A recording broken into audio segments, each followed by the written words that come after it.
Wait, stop! Before you book your dream trip to Asia, watch this first. Last week, I was seconds away from booking a $3,000 flight when a notification hit my phone. Entry denied. My American passport, the one I thought could take me anywhere, suddenly wasn't enough. And I'm not alone. In 2026, 7 Asian countries are making it extremely difficult, or even impossible, for US tourists to enter. Some reasons will shock you, some will anger you, and one might honestly break your heart. But there's something they're not telling you. There are ways around it. Let's get into it. Country number 1, North Korea. Okay, let's start with the obvious one, but with a twist you probably don't know: North Korea. Now, you might be thinking, duh, North Korea has always banned Americans. And you're mostly right. Since 2017, US citizens have been prohibited from entering the DPRK after the tragic death of Otto Warmbier. But here's what changed in 2026. The loopholes are closing. Before this year, there were still ways: special journalist visas, humanitarian exemptions, academic researchers could sometimes get in. But in early 2026, North Korea updated their entry laws, and now, even those rare exceptions are nearly impossible.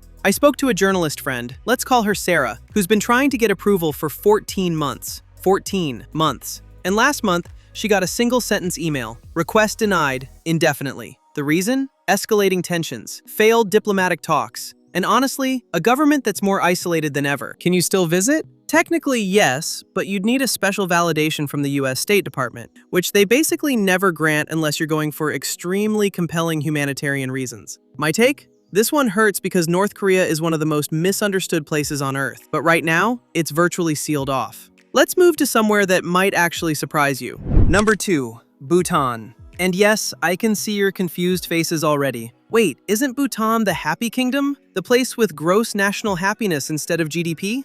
Exactly. Which is why this one stings. Bhutan isn't technically banning Americans, but they've made it so expensive and restrictive that it might as well be a ban for 90% of us. In 2026, Bhutan raised their sustainable development fee to $200 per person, per day. That's on top of accommodation, flights, and mandatory guide fees. So, a 7-day trip, that's $1,400 just in fees, before you've even eaten a meal. But here's the gut punch. This isn't really about money. Bhutan's government has explicitly stated they want to reduce American tourists specifically because of, and I quote, overconsumption patterns and disrespect for sacred sites. And you know what? I can't even be mad, because they're right. I've seen Americans treat temples like Instagram backdrops. I've watched people ignore dress codes, complain about basic accommodations in a country that's trying to preserve its soul.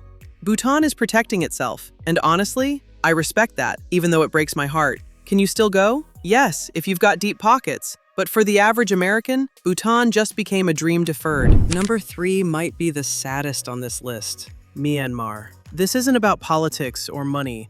This is about safety. After the military coup in 2021, Myanmar descended into chaos. And while the situation has shifted in 2026, it hasn't improved. The US State Department has a level 4 travel advisory: do not travel. But here's what's new. Myanmar is now actively denying visa applications from Americans, citing security concerns. Translation? They don't want US citizens caught in crossfire or becoming political pawns. I met a guy named Tom at an airport last year. He showed me photos from his 2015 trip to Bhutan. Thousands of temples at sunrise, local families inviting him for tea, monks blessing travelers. He was crying. Not dramatic sobbing, just quiet tears. Because he knows he'll probably never see it again. At least, not in his lifetime. The reality? Even if you got a visa, you won't. It's genuinely dangerous. Armed conflicts, arbitrary detentions, kidnappings. My advice? Grieve the loss. Support Myanmar's people from afar and pray for peace. This isn't about politics, it's about humanity. Okay, let me take a breath. This next one's going to make some of you angry. Number 4, China. And before the comments explode, let me be crystal clear about what's happening. China hasn't banned American tourists outright, but in 2026, they've made it complicated, really complicated. Here's what's new. 1. The visa approval rate for American tourists has dropped to about 40%. That means 6 out of 10 applications are getting rejected with zero explanation. 2. Americans who do get approved are facing enhanced screening, restricted travel zones, and in some cases, digital surveillance requirements like mandatory tracking apps. 3. Several provinces, including Tibet and Xinjiang, are now completely off limits to US passport holders without government-approved tour groups. And look, I get it. Geopolitical tensions are high. The US and China aren't exactly sending each other friendship bracelets right now. But the people? The everyday travelers? We're caught in the middle. My friend Jenny, Chinese-American, wanted to visit her grandmother's village, got denied twice. The woman just wanted to see where her family came from. Can you visit China in 2026? Maybe. It's like a lottery. Business travelers and organized tour groups have better odds. Solo backpackers? Good luck. Loophole? Hong Kong is still accessible with fewer restrictions, though it's not the same. This one hurts because China is massive, diverse, and historically rich, and right now, it's playing hard to get. Let's talk about number 5. This one shocked even me. Okay, number 5, Turkmenistan. First, let me acknowledge, technically, Turkmenistan is Central Asia, but it's often grouped with Middle Eastern/Asian travel circuits, so we're including it. Now, Turkmenistan has always been weird about tourism. This is a country with a giant golden statue of their former president that rotates to face the sun. They have a burning gas crater called the Door to Hell. It's wonderfully bizarre.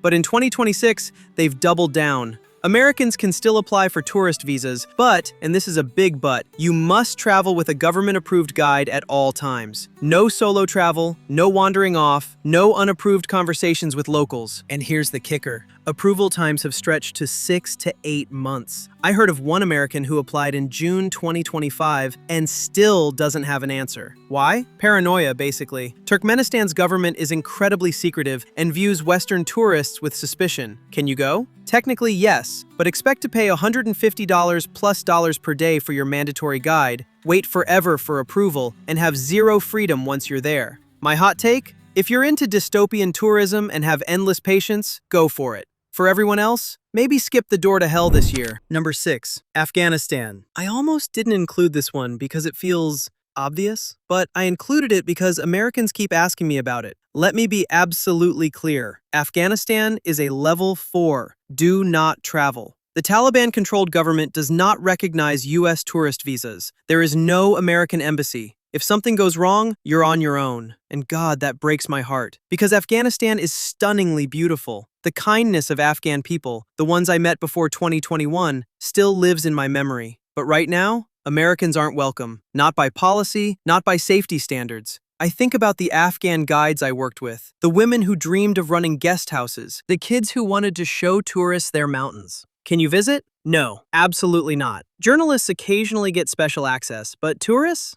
No. What can you do? Support Afghan refugees. Donate to humanitarian organizations. Keep their stories alive. This isn't a travel restriction, it's a tragedy, and we honor it by acknowledging it. Now, number 7. This is the one that went viral last month. Number 7. The Maldives. Yes, you heard that right. The Maldives. The honeymoon capital, the overwater bungalows, the place Americans spend tens of thousands of dollars to visit. In January 2026, the Maldivian government announced a new environmental protection visa that adds a $500 fee per person for tourists from high carbon footprint nations. And guess who's at the top of that list? The United States. But wait, there's more. They've also capped the number of American visitors to 50,000 per year, total, for the entire country. Do you know how many Americans visited the Maldives in 2024? Over 150,000. They've cut it by 2/3. Why? Climate change. The Maldives is literally sinking.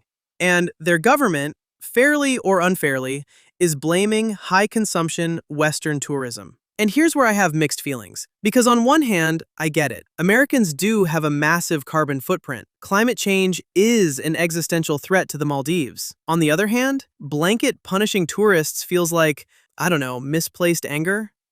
Can you still go? Yes, if you book early, pay the $500 fee, and get lucky in the visa lottery. Celebrities and ultra-wealthy tourists aren't affected because they charter private everything. My take? The Maldives is making a statement. Whether it's fair or not is up for debate. But it's real, and Americans are feeling it. All right, let's bring this home. So there you have it. 7 Asian countries making it harder or impossible for Americans to visit in 2026. And look, I'm not going to lie to you. When I started researching this video, I felt frustrated, defensive even. Like, why are we being singled out? But then I sat with it, really sat with it, and I realized maybe this is a wake-up call. Maybe we need to ask ourselves, Are we respectful travelers? Do we consume responsibly? Do we understand that our presence has impact? Environmental, cultural, political. Because here's the truth. The world doesn't owe us access. Travel is a privilege, not a right. And if countries are closing their doors, maybe we need to look in the mirror. But, and this is important, not all Americans are the problem. Many of us travel with intention, respect, humility, and there are still so many incredible places that welcome us. Japan, South Korea, Vietnam, Thailand, Indonesia, Singapore, the Philippines. So here's my challenge to you. If you're planning to travel in 2026, travel better. Learn some local phrases. Support small businesses. Leave places better than you found them. Be the traveler that makes countries want to keep their doors open. If this video helped you, hit that like button. Subscribe if you want more honest travel content. And drop a comment. Have you been affected by any of these restrictions? What countries are you visiting in 2026? Travel is about connection. And even when doors close, windows open. We just have to be willing to climb through with respect. I'll see you in the next one. Stay curious, friends. Oh, and real quick, if you want a full breakdown of visa requirements, travel hacks, and alternative destinations, I've put together a free guide. Links in the description. Also, I'm doing a live Q&A next week about navigating travel restrictions. Set a reminder so you don't miss it. All right, now I'll see you next time. Safe travels.